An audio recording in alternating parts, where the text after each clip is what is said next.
Learn with logic education centre में आपका स्वागत है। और आज हम शुरू करने जा रहे हैं child development and pedagogy series का चैप्टर नंबर 3, जिसमें हम पढ़ेंगे लेव वाइगोत्स्की और लॉरेंस कोलबर्ग के बारे में। चैप्टर को शुरू करने से पहले मैं आपको दो बातें बता देता हूँ। नंबर 1 कि आपको नोट्स नहीं बनाने हैं, क्योंकि मैंने इन वीडियोस को वेरी शॉर्ट नोट्स की फॉर्म में डिज़ाइन किया है, जिससे आपका नोट मेकिंग में वेस्ट होने वाला टाइम बचाया जा सके। एंड नंबर 2, इन टॉपिक्स की थ्योरी खत्म होने के बाद मैंने इन टॉपिक्स से रिलेटेड कुछ प्रीवियस ईयर क्वेश्चंस डिस्कस किए हैं, तो आप उन क्वेश्चंस को सोल्व जरूर करना, क्योंकि अल्टीमेटली सीटेट एग्जाम में उन क्वेश्चंस की प्रैक्टिस ही आपके सबसे ज़्यादा काम आएगी। तो आइए शुरू करते हैं अपने चैप्टर के बारे में। सबसे पहले हम पढ़ लेते हैं लेव वाइगोत्स्की के बारे में, और इनकी थ्योरी का नाम है theory of socio cultural development. सबसे पहले तो इस थ्योरी का जो नाम है उसी में दो कीवर्ड्स दिए गए हैं, सोशियो एंड कल्चरल। सोशियो का मतलब सोसाइटी से रिलेटेड यानी सोशल, कल्चरल जो कि कल्चर से रिलेटेड यानी संस्कृति से रिलेटेड होता है। और आप प्रीवियस ईयर क्वेश्चंस में देखना कि कुछ क्वेश्चंस तो केवल इनकी थ्योरी के नाम से ही सॉल्व हो जाएंगे। तो वाइगोत्स्की की थ्योरी का क्या नाम हुआ? Theory of socio cultural development, यानी सामाजिक सांस्कृतिक विकास का सिद्धांत। आइए अब इनकी थ्योरी के बारे में कुछ पढ़ लेते हैं। सबसे पहले तो वाइगोत्स्की ने किसी भी बच्चे के कॉग्निटिव डेवलपमेंट में, यानी उस बच्चे के बौद्धिक विकास में, सोशल और कल्चरल फैक्टर्स को बहुत इंपॉर्टेंट माना है। जैसा कि हमने लास्ट चैप्टर में भी पढ़ा था कि पियाजे ने किसी बच्चे के कॉग्निटिव डेवलपमेंट की 4 स्टेजेस बताई थी, और वो स्टेजेस यूनिवर्सल होती हैं, यानी वो हर बच्चे के लिए सेम होती हैं। लेकिन वाइगोत्स्की इस बात का विरोध करते हैं और वो कहते हैं कि नहीं, हर बच्चे का माहौल अलग होता है और उस माहौल में अलग अलग तरह के सामाजिक और सांस्कृतिक कारक होते हैं जो कि उस बच्चे के बौद्धिक विकास को बहुत ज़्यादा प्रभावित करते हैं। मतलब हर किसी बच्चे का कॉग्निटिव डेवलपमेंट सेम स्टेजेस से नहीं गुजर सकता, क्योंकि उस बच्चे को प्रभावित करने वाले सामाजिक और सांस्कृतिक कारक भी अलग अलग होते हैं। नेक्स्ट, वाइगोत्स्की का कहना था कि पहले सोशल इंटरेक्शन आता है और उसके बाद डेवलपमेंट होता है। मतलब पहले बच्चा लोगों से बातचीत करना, उनसे मेलजोल करना सीखता है और उसके बाद ही बच्चे का विकास शुरू होता है। वाइगोत्स्की ने लैंग्वेज यानी भाषा पर बहुत ज्यादा फोकस किया है। जैसा कि हमने पियाजे के बारे में पढ़ा था, पियाजे का कहना था कि जो थॉट्स होती हैं यानी जो विचार होता है वो पहले आता है और उसके बाद लैंग्वेज आती है। लेकिन वाइगोत्स्की इस चीज को कॉन्ट्राडिक्ट करते हैं। वाइगोत्स्की का कहना था कि लगभग 3 साल की एज तक तो ये दोनों चीजें अलग अलग चलती हैं, मतलब लैंग्वेज और जो थॉट है वो अलग अलग होती हैं। लेकिन जैसे ही बच्चा 3 साल का होता है फिर ये दोनों चीज़ें एक साथ हो जाती हैं। मतलब अब वो बच्चा एक बार में सोच भी सकता है और बोल भी सकता है, यानी सोचते हुए बोल भी सकता है। अगला, वाइगोत्स्की ने कहा था जो कि अडल्ट होते हैं यानी बड़े लोग होते हैं, वो किसी भी बच्चे के कॉग्निटिव डेवलपमेंट में बहुत योगदान देते हैं। कैसे? वो उस बच्चे में जो कल्चरल टूल्स हैं उन्हें इनकलकेट करते हैं।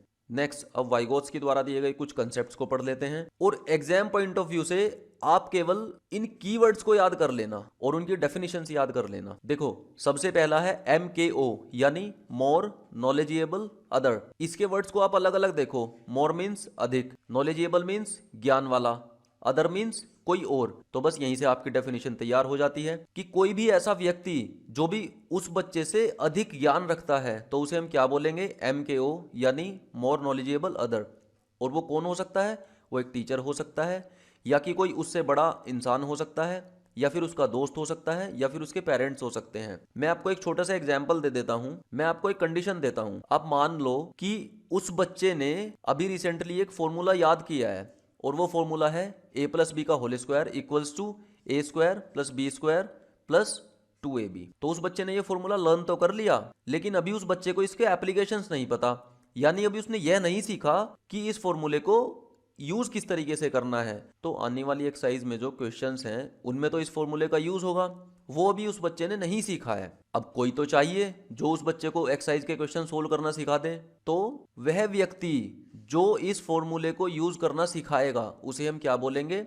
मोर नॉलेजेबल अदर, यानी who has a better understanding of the task, जिसे इस बात की नॉलेज है कि इस फॉर्मूले को आगे किस तरीके से यूज किया जाएगा। अब हमारा नेक्स्ट कीवर्ड है स्कैफोल्डिंग। इसे हम मचान भी कहते हैं, या हम इसको कह सकते हैं टेम्परेरी एक्सटर्नल सपोर्ट। इसी एग्जांपल से समझने की कोशिश करते हैं कि मान के चलो किसी एक्सरसाइज का कोई क्वेश्चन है और वो उस बच्चे से हो नहीं पा रहा है, तब उस टीचर ने सोचा कि मैं इस बच्चे को पूरा क्वेश्चन नहीं बताता, मैं इसको कोई क्लू या कोई हिंट दे देता हूं, फिर आगे वो बच्चा इस क्वेश्चन को खुद कर लेगा। तो टीचर ने जो वो हिंट दिया उसे ही हम क्या बोलते हैं, स्कैफोल्डिंग। और स्कैफोल्डिंग को कौन देता है, MKO, यानी मोर नॉलेजेबल अदर। मैं आपको एक छोटा सा एग्जांपल और दे देता हूं कि मान लो ये एक कुआं है और कोई आदमी इसमें डूब रहा है, तो उसे बचाने के लिए हमें क्या करना होगा, हम एक रस्सी लेकर आएंगे और हम उस रस्सी को इस कुएं में फेंक देंगे, जिसे पकड़कर वो आदमी बाहर आ जाएगा। तो ये जो रस्सी हमने फेंकी, ये उस डूबते हुए आदमी के लिए क्या हुई, ये एक एक्सटर्नल सपोर्ट का काम कर रही है, तो ये उसके लिए क्या हुई, स्कैफोल्डिंग। नेक्स्ट है जोन ऑफ प्रॉक्सिमल डेवलपमेंट, यानी ZPD।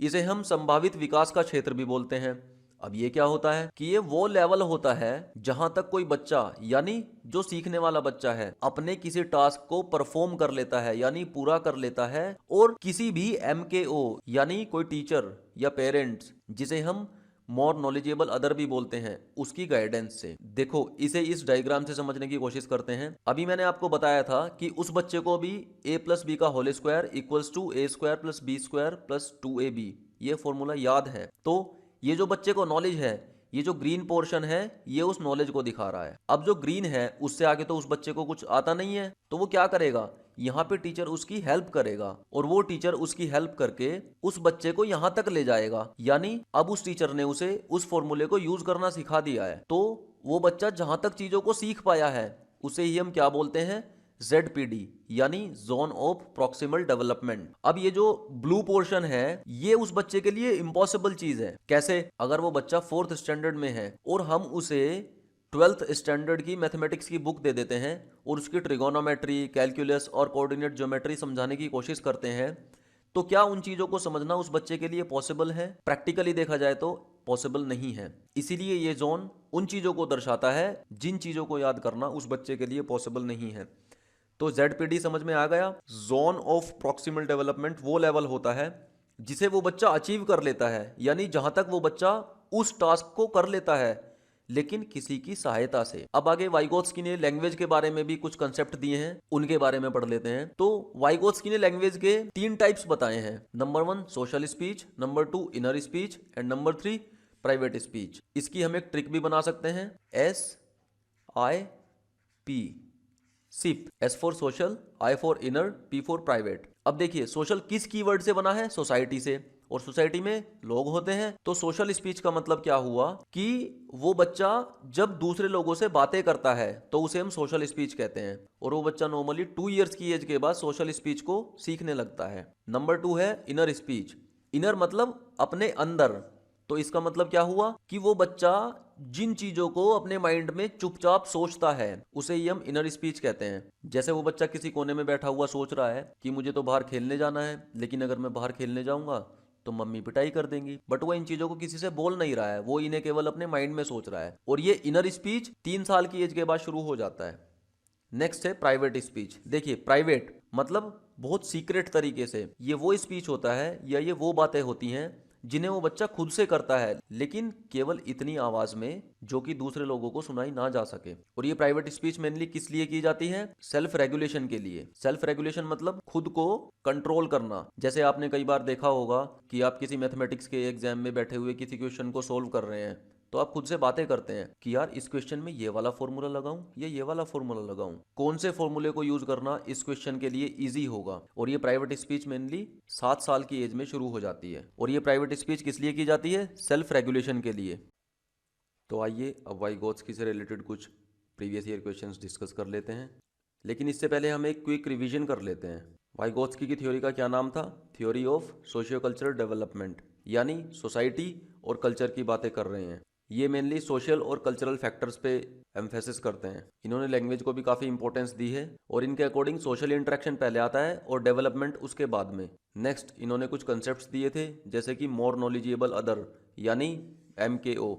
तो ये कौन होता है, ये वो व्यक्ति होता है जो किसी टास्क को कंप्लीट करने में उस बच्चे की हेल्प करता है, और ये कोई टीचर भी हो सकता है या कोई उसका फ्रेंड हो सकता है या फिर उसके पेरेंट्स हो सकते हैं। स्कैफोल्डिंग क्या होता है, ये एक टेम्परेरी एक्सटर्नल सपोर्ट या क्लू या हिंट होता है, और इसे कौन देता है, MKO देता है। Next zone of proximal development, ये जो रेड पोर्शन है इसे ही हम जोन ऑफ प्रॉक्सिमल डेवलपमेंट कहते हैं, और ये वो लेवल होता है जहां तक कोई बच्चा उस टास्क को कंप्लीट कर पाता है, किसकी हेल्प से? एमकेओ की हेल्प से। वाइगोत्स्की ने लैंग्वेज के कितने टाइप्स बताए थे? 3 टाइप्स। सोशल स्पीच यानी लोगों से बातें करना, इनर स्पीच यानी खुद से चुपचाप बातें करना, और प्राइवेट स्पीच यानी खुद से बोलकर बातें करना लेकिन कम आवाज में। और ये प्राइवेट स्पीच किस लिए की जाती है? सेल्फ रेगुलेशन के लिए। मैंने आपको एक एग्जाम्पल भी दिया था कि जब हम एग्जाम में बैठे हुए सोचते हैं कि मैं इस क्वेश्चन में मैथमेटिक्स का कौन सा फॉर्मूला यूज करूं।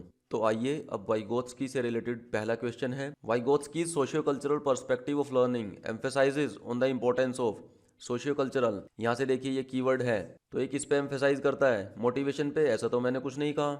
इक्विलिब्रेशन, ऐसा भी कुछ नहीं है। एट्रीब्यूशन, ऐसा भी हमने अभी तक कुछ नहीं पढ़ा। तो इसका ऑप्शन क्या हुआ? Option C, cultural tools. और मान लो आपने वाइगोत्स्की के बारे में पढ़ा नहीं है, तो फिर भी आप सोच के देखो कि हम वाइगोत्स्की की किस थ्योरी के बारे में बात कर रहे हैं? सोशियो कल्चरल थ्योरी के बारे में। तो इसमें मेनली किन चीज़ों पे फोकस किया जा सकता है? या तो सोशल फैक्टर्स पर या फिर कल्चरल फैक्टर्स पर। तो इससे मैच करता हुआ इसमें कौन सा ऑप्शन दिख रहा है? Option C. तो ये ऑप्शन सी सही हो जाता है। Next, during a task Saina is talking to herself. देखिए ये इसमें कीवर्ड्स हैं कुछ, इन पे ज़्यादा ध्यान देना है। ये मत सोचो कि ये क्वेश्चन कितना बड़ा है, बस आपको इसमें से कुछ कीवर्ड्स ढूंढने हैं। About ways she can proceed on the task according to Vygotsky's idea on language and thought, this kind of private speech is a sign of. देखिए साइना खुद से बातें कर रही है और इसने इस स्पीच का नाम भी दे दिया है प्राइवेट स्पीच। ये देखिए आपके लिए उसने कितना आसान कर दिया है। वो इस क्वेश्चन में ये भी पूछ सकता था कि साइना जो स्पीच यूज कर रही है उसका नाम क्या है, बट देखो उसने क्वेश्चन को इससे भी इजी बना दिया। उसने स्पीच का नाम भी खुद ही दे दिया। तो प्राइवेट स्पीच के बारे में हमने पढ़ा था। प्राइवेट स्पीच मेनली किस लिए की जाती है बताइए आप? सेल्फ रेगुलेशन के लिए की जाती है। मैंने एक एग्जाम्पल भी दिया था कि किसी मैथमेटिक्स के एग्जाम में आप बैठे हुए ये सोच रहे हैं कि कौन सा फॉर्मूला यूज करूं, और आप खुद से बातें कर रहे हैं। अब देखिए next, which of the following theories emphasized on the influence of social and cultural contents on children's thinking. बहुत इजी क्वेश्चन है। Theory of socio cultural development किसने दी थी? वाइगोत्स्की ने। और देखिए 2019 में आया भी था। तो ऐसा नहीं है सारे क्वेश्चन ही टफ आते हैं। अगर किसी सब्जेक्ट में 30 क्वेश्चन आएंगे तो उसमें से 20 to 25 क्वेश्चन बहुत ईजी होते हैं, बस आपको समझने की जरूरत होती है। Next, giving clues. देखिए इसको आप सही कर लेना, क्लू होता है to children and offering support as and when needed is the example of. तो क्लू देना या हिंट देना या सपोर्ट देना, उसको हम क्या बोलते थे? स्कैफोल्डिंग बोलते थे। देखिए कितना इजी क्वेश्चन है। जोन ऑफ प्रॉक्सिमल डेवलपमेंट किसे कहते हैं बताइए? A context in which a children can almost perform a task on their own with the right level of support. बिल्कुल, वैसे तो ये ऑप्शन हमें सही लग रहा है। मैंने एक लेवल बताया था ना कि जहां तक वो बच्चा उस क्वेश्चन को या उस प्रॉब्लम को सोल्व कर सकता है, लेकिन किसी एमकेओ की सहायता से, यानी उसे एक सपोर्ट भी मिल रहा है और वो उस टास्क को खुद ही कर रहा है। एमकेओ केवल उसे हेल्प कर रहा है। फिर भी चलो बी, सी और डी को भी एक बार देख लेते हैं। The point in learning where support can be withdrawn. ऐसा तो मैंने कुछ नहीं कहा था सपोर्ट को विदड्रॉ करना है, नहीं, सपोर्ट तो जरूरी है। The developmental phase when child takes complete responsibility for learning. देखिए बच्चा खुद से सारी चीजें नहीं करेगा, उसे किसी एक्सटर्नल हेल्प की जरूरत है। तो ये ऑप्शन भी गलत हो जाता है। The phase when maximum development is possible. देखिए ऐसा भी हमने कुछ नहीं कहा था। अगर मैक्सिमम डेवलपमेंट हो जाता तो उसे फिर किसी की सपोर्ट की क्या जरूरत थी? तो इसका कौन सा ऑप्शन सही हो जाता है? Option A. तो ये वो लेवल होता है जहां तक वो बच्चा किसी प्रॉब्लम को या किसी टास्क को कंप्लीट कर पाता है किसी एक्सटर्नल सपोर्ट की हेल्प से। According to Vygotsky the primary cause of cognitive development is. क्या था बताइए? इसकी थ्योरी का क्या नाम है? Theory of socio cultural development. तो ऑप्शन सी सही हो जाता है, सोशल इंटरेक्शन। तो यहाँ पर हमारी वाइगोत्स्की की theory of socio cultural development खत्म होती है। आइए पढ़ते हैं हमारे नेक्स्ट एजुकेशनिस्ट के बारे में जिनका नाम है लॉरेंस कोलबर्ग। और इनकी थ्योरी का क्या नाम है? थ्योरी ऑफ मोरल डेवलपमेंट, यानी नैतिक विकास का सिद्धांत। मोरालिटी की एक जनरल सी डेफिनेशन बता देता हूँ।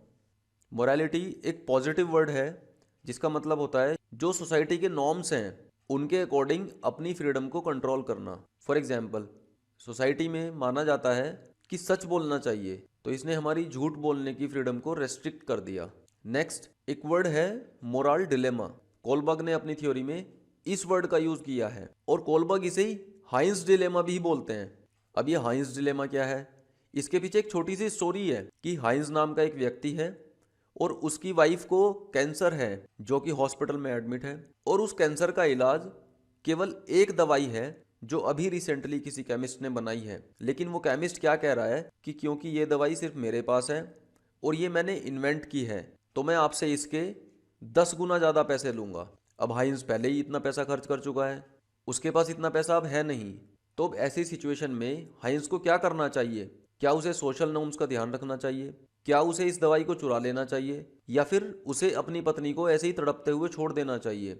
मतलब हाइंस अभी एक मोरल डिलेमा में है कि अब उसे करना क्या चाहिए। फिर अल्टीमेटली एक रात हाइंस उस केमिस्ट की शॉप में घुस जाता है और उस दवाई को चुरा लेता है। तो इसी मोरल स्टोरी के आधार पे जो कॉलबर्ग हैं वो उन बच्चों से कुछ क्वेश्चंस पूछते हैं और उसी के आधार पर वो अपने कुछ सिद्धांत देते हैं। तो कॉलबर्ग ने इसी आधार पर मोरल डेवलपमेंट के कुछ लेवल्स बताए हैं, लेवल 1, लेवल 2 एंड लेवल 3। सबसे पहले लेवल को उन्होंने प्री कन्वेंशनल लेवल कहा है, यानी जो समाज की रूढ़िवादिताएं हैं या जो समाज के नियम हैं ये उससे पहले की अवस्था है। इस लेवल पर उस बच्चे को सोशल कन्वेंशंस यानी जो सामाजिक प्रथाएं हैं उनका कोई ज्ञान नहीं है और इस लेवल में उस बच्चे को मोटिवेशन भी आउटसाइड से मिलता है और उनका कंट्रोल भी बाहर से ही होता है। नेक्स्ट है कन्वेंशनल लेवल, यानी अब उस बच्चे को सामाजिक प्रथाओं का ज्ञान होने लगा है। मतलब जो सामाजिक नियम है अब वो बच्चा इन सब के बारे में थोड़ा समझने लगा है। तो इसका मतलब क्या हुआ कि अब उस बच्चे को मोटिवेशन उसके अंदर से ही मिल रहा है, लेकिन उन सब चीजों को कंट्रोल कौन कर रहा है? जो सोशल रूल्स हैं, यानी कंट्रोल कहां से हो रहे हैं? बाहर से। नेक्स्ट है पोस्ट कन्वेंशनल लेवल। अब उस बच्चे का मेंटल स्टेटस जो कन्वेंशंस हैं यानी जो हमारे सोशल रूल्स हैं उनसे ऊपर उठ चुका है। मतलब अब उस बच्चे ने खुद सोचना शुरू कर दिया है कि क्या सही है क्या गलत है। अब उस बच्चे को कुछ करने के लिए मोटिवेशन भी खुद से ही मिल रहा है और वो खुद को कंट्रोल भी कर सकता है। आगे कोलबर्ग इन्हीं तीनों लेवल्स को दो अलग अलग पार्ट्स में डिवाइड कर देता है, यानी लेवल 1 को 2 पार्ट्स में, देन लेवल 2 को 2 पार्ट्स में और इसके बाद लेवल 3 को भी 2 पार्ट्स में डिवाइड कर देता है। तो इस तरीके से कोलबर्ग मोरल डेवलपमेंट को 6 स्टेजेस में डिवाइड कर देता है। देखिए स्टेज 1, 2, 3, 4, 5, 6 और ये stages exam point of view से बहुत ही ज़्यादा इंपॉर्टेंट हैं। आप ये मानकर चलें कि इनसे एटलीस्ट 1 या 2 क्वेश्चंस एग्जाम में जरूर आएगा। आइए अब इन स्टेजेस को एग्जाम्पल्स के थ्रू समझने की कोशिश करते हैं। तो सबसे पहली स्टेज है पनिशमेंट ओबीडियंस स्टेज, यानी इस स्टेज में बच्चा सोचता है कि अगर वो कोई काम गलत करेगा तो उसे उसकी पनिशमेंट मिलेगी और उसे जो भी बड़े लोग हैं उनकी आज्ञा का पालन करना है। तो इसी वजह से वो बच्चा नैतिक बना रहता है। इसका एक छोटा सा एग्जाम्पल है कि अगर वो बच्चा झूठ बोलना चाहता है तो उसे डर है कि अगर मैंने झूठ बोला तो मुझे सजा मिलेगी या फिर मेरी पिटाई हो सकती है, तो इस डर से वो झूठ नहीं बोलता। और ओबीडियंस का क्या एग्जाम्पल है कि अगर उस बच्चे के मम्मी या पापा उस बच्चे को दुकान पे भेजते हैं कि जाओ ये पैसे लेके चले जाओ और ये सामान लेके आ जाओ, तो वो जाएगा। क्यों? क्योंकि उसे बड़ों की आज्ञा भी माननी है। तो ये हुई स्टेज 1। नेक्स्ट स्टेज 2, इसे हम इंस्ट्रूमेंटल या फिर रिवॉर्ड ओरिएंटेशन भी कहते हैं। इसका मतलब है कि वो बच्चा जो भी काम करेगा वो उसमें अपना फायदा देखेगा कि ये काम करने के बाद उसे मिलेगा क्या। जैसे कि अगर उस बच्चे को दुकान पर भेजा जाता है तो वो अपनी मम्मी से बोलेगा कि ठीक है मैं दुकान पे चला जाता हूँ, लेकिन दुकान पे जाने पे मुझे क्या मिलेगा। उसकी मम्मी बोलेंगी कि ठीक है चल एक चॉकलेट तू भी अपने लिए ले आना, तो वो उस काम को जरूर करेगा। नेक्स्ट स्टेज 3, इसे हम good boy good girl orientation भी कहते हैं। इसका सीधा सा एग्जाम्पल है कि अगर उस बच्चे को एग्जाम में ज़्यादा स्कोर करना है तो वो ऐसा इसलिए करता है जिससे उसके पेरेंट्स, उसके आसपास के लोग उसे बहुत अच्छा बच्चा मानेंगे, यानी हर कोई उसे शाबाशी देगा। नेक्स्ट है स्टेज 4, लॉ ओरिएंटेशन या लीगल ओरिएंटेशन। इस स्टेज में वो बच्चा जो सोसाइटी में रूल्स चल रहे हैं, यानी जो हमारे सोशल रूल्स हैं उन्हें फॉलो करने लगता है। इसका मतलब है कि अगर कोई भी एक इंसान किसी रूल को तोड़ देगा तो इसका मतलब सभी उस रूल को तोड़ना शुरू कर देंगे। तो इसी वजह से इन रूल्स को फॉलो करना बहुत ज़रूरी है। फॉर एग्जाम्पल, अगर कोई एक इंसान सड़क पर कूड़ा डालता है तो उसे देखकर फिर और लोग भी ये सोचेंगे कि जब यही डाल रहा है तो मैं ही क्यों ना डालूं, मैं ही क्यों इसे अपने घर में रखूं, तो वो भी सड़क पे कूड़ा डालेंगे। तो इसी वजह से ये सब रूल्स हमें फॉलो करने बहुत ज़रूरी हैं। इसका एक और एग्जाम्पल है कि अगर कोई रेड लाइट क्रॉसिंग है तो अगर एक इंसान उस रेड लाइट को ब्रेक कर देता है तो फिर उसके पीछे काफी लोग उस रेड लाइट को इलीगली क्रॉस करने की कोशिश करने लगते हैं। तो इसे ही हम लीगल ओरिएंटेशन कहते हैं। मतलब जो सोशल रूल्स हैं उन्हें फॉलो करना बहुत जरूरी है। नेक्स्ट होती है स्टेज 5, सोशल कॉन्ट्रैक्ट। देखिए अब इन दोनों स्टेजेस में एक छोटा सा अंतर है। यहाँ पे भी सोशल रूल्स हैं लेकिन उन रूल्स से हम कुछ कॉन्ट्रैक्ट यानी एक समझौता कर लेते हैं और इस स्टेज में रूल्स के साथ साथ हमारे कुछ राइट्स भी आ जाते हैं। अब इन रूल्स को चेंज किया जा सकता है इंडिविजुअल के अकॉर्डिंग या फिर किसी सिचुएशन के अकॉर्डिंग। फॉर एग्जाम्पल, मैंने आपको रेड लाइट वाला एग्जाम्पल दिया था रेड लाइट क्रॉस करना गलत है।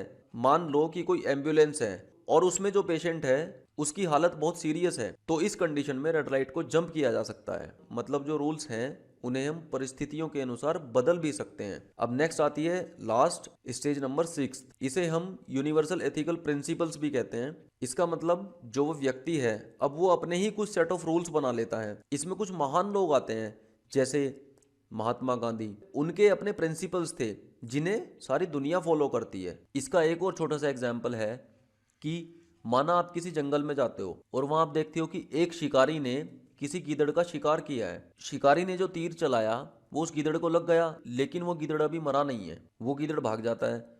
वो शिकारी उस गीदड़ को ढूंढता ढूंढता आपके पास आता है और पूछता है कि क्या आपने उस गीदड़ को देखा है। तो वो गीदड़ जिस दिशा में गया था आप उस शिकारी को उस दिशा के बारे में नहीं बताते, आप उसको गलत दिशा में बता देते हो। तो इससे क्या हुआ, इससे आपने झूठ बोला, लेकिन उस झूठ बोलने से उस गीदड़ की जान बच गई। तो ये आपने खुद अपने सेट ऑफ प्रिंसिपल्स बना लिए हैं कि अगर मेरे झूठ बोलने से किसी एक जानवर की जान बच गई तो उस कंडीशन में मेरा झूठ बोलना सही है। अब क्योंकि ये stages exam point of view से बहुत ही ज़्यादा इंपॉर्टेंट है तो मैंने इनकी एक ट्रिक बनाई है और वो ट्रिक है पिग लाश यूनिवर्सिटी। तो आप इमेजिन कर सकते हैं कि आपकी जो यूनिवर्सिटी है या जहां से आपने कोई डिग्री ली है उसमें एक पिग की लाश पड़ी है। तो P for punishment obedience orientation, I for instrumental relativity orientation, G for good boy good girl orientation, la for law यानी legal orientation, S for social contract orientation और U for universal ethical principles. अब इन stages को एक बार फिर से revise कर लेते हैं। पनिशमेंट ओबीडियंस ओरिएंटेशन में क्या था कि उस बच्चे को डर है कि उसे सजा मिल सकती है तो उसे बड़ों की आज्ञा माननी पड़ेगी। इंस्ट्रूमेंटल या रिवॉर्ड ओरिएंटेशन में क्या था कि वो बच्चा उस काम को तब करेगा जब उसके बदले उसे कुछ मिलेगा या जब उसको उस काम के बदले कुछ फ़ायदा होगा। नेक्स्ट है stage third good boy good girl orientation में क्या था, इसमें वो बच्चा दूसरों की नज़रों में अच्छा बने रहना चाहता है। लीगल ओरिएंटेशन में क्या था या लॉ ओरिएंटेशन में क्या था, इसमें सोशल रूल्स पे फोकस किया जाता है।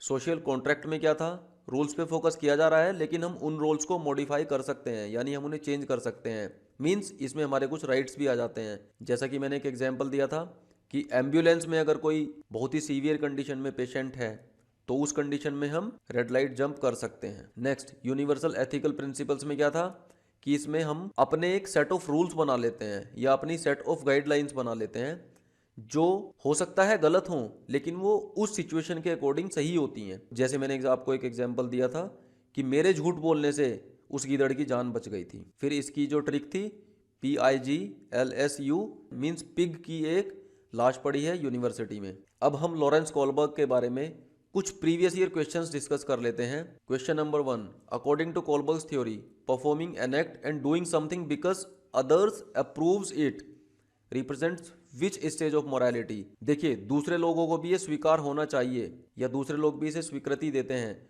मतलब कौन सी स्टेज होगी, सोशल रूल्स वाली। इसी के आधार पर हम कुछ सोशल रूल्स बनाते हैं। और ये देखिए सोशल रूल्स यानी लीगल ओरिएंटेशन ये किस स्टेज में थे, स्टेज 4 में, लेकिन वो लेवल कौन सा था, लेवल 2। और लेवल 2 का नाम क्या था, कन्वेंशनल लेवल। ये देखिए लेवल 2 कन्वेंशनल लेवल। तो इस क्वेश्चन का आंसर क्या हुआ, the conventional level. Next, a child argues कि Heinz should not steal the medicine because he will be caught and sent to jail. देखिए हमें आगे पढ़ने की जरूरत ही नहीं है। आप यूजुअली किसी क्वेश्चंस के बड़ा होने पर उससे डरना मत, आप उसे बहुत ध्यान से पढ़ना और उसमें कुछ कीवर्ड्स सर्च करने की कोशिश करो। जैसे देखो हाइंस को दवाइयों को नहीं चुराना चाहिए, इससे क्या होगा कि वो पकड़ा जाएगा और उसे जेल भेज दिया जाएगा, मीन्स अब उसे पनिशमेंट दी जाएगी।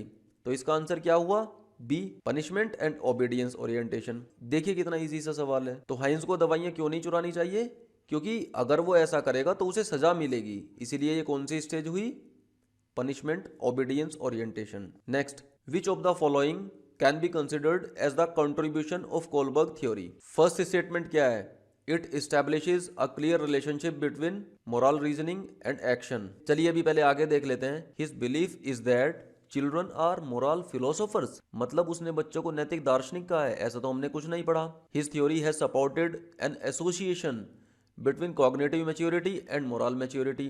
वो बुद्धिमानी और नैतिक समझदारी में रिलेशनशिप स्थापित कर रहा है? नहीं, ऐसा भी कुछ नहीं था। This theory has elaborate testing procedures, वो बच्चों को टेस्ट करता है या वो उन बच्चों की टेस्टिंग कर रहा है? नहीं, ऐसा भी कुछ हमने अभी तक डिस्कस नहीं किया है। अब ए ऑप्शन में देखिए, ये theory moral reasoning and action में रिलेशनशिप बता रही है। मैंने आपको हाइंस की एक स्टोरी बताई थी।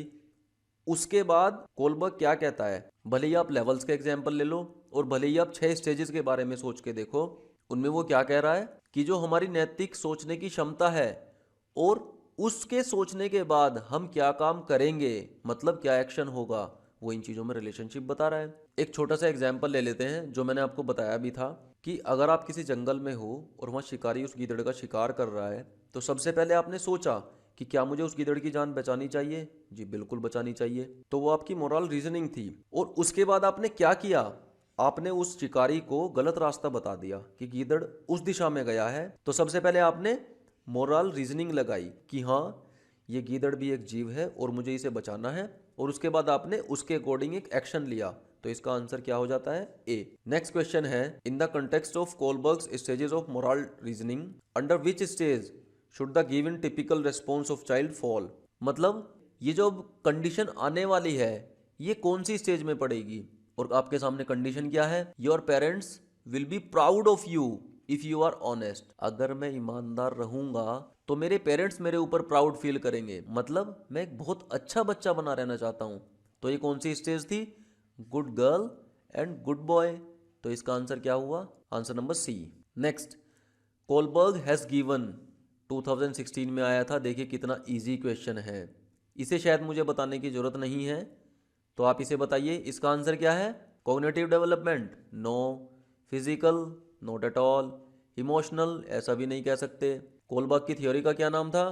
Theory of moral development. तो इसका आंसर क्या हो जाता है? डी। तो इसी के साथ हमारा चैप्टर नंबर 3 खत्म होता है, जिसमें हमने वाइगोत्स्की और कोलबर्ग के बारे में पढ़ा। अब जैसे कि आपका एग्जाम आने ही वाला है, तो प्लीज़ आप पढ़ाई पे बहुत ज़्यादा ध्यान देना और इन चीज़ों को रिवाइज ज़रूर करते रहना। और मैं आपको एक चीज़ और बता दूं कि आप कोई भी एक प्रीवियस ईयर क्वेश्चन पेपर्स की बुक ले लो और पिछले 6-7 साल में एग्जाम में जो क्वेश्चंस आए हैं उन्हें बिल्कुल भी मत छोड़ना। उन क्वेश्चंस को सोल्व करना, उन क्वेश्चंस की प्रैक्टिस करना आपके लिए सबसे ज़्यादा इंपॉर्टेंट है। और मेरी जो आगे आने वाली क्लासेस हैं उनके बारे में रेगुलर अपडेट्स के लिए आप इस चैनल को सब्सक्राइब कर देना। ठीक है, फिर मिलते हैं अगली क्लास में। तब तक पढ़ते रहिए, मस्त रहिए, बिंदास रहिए।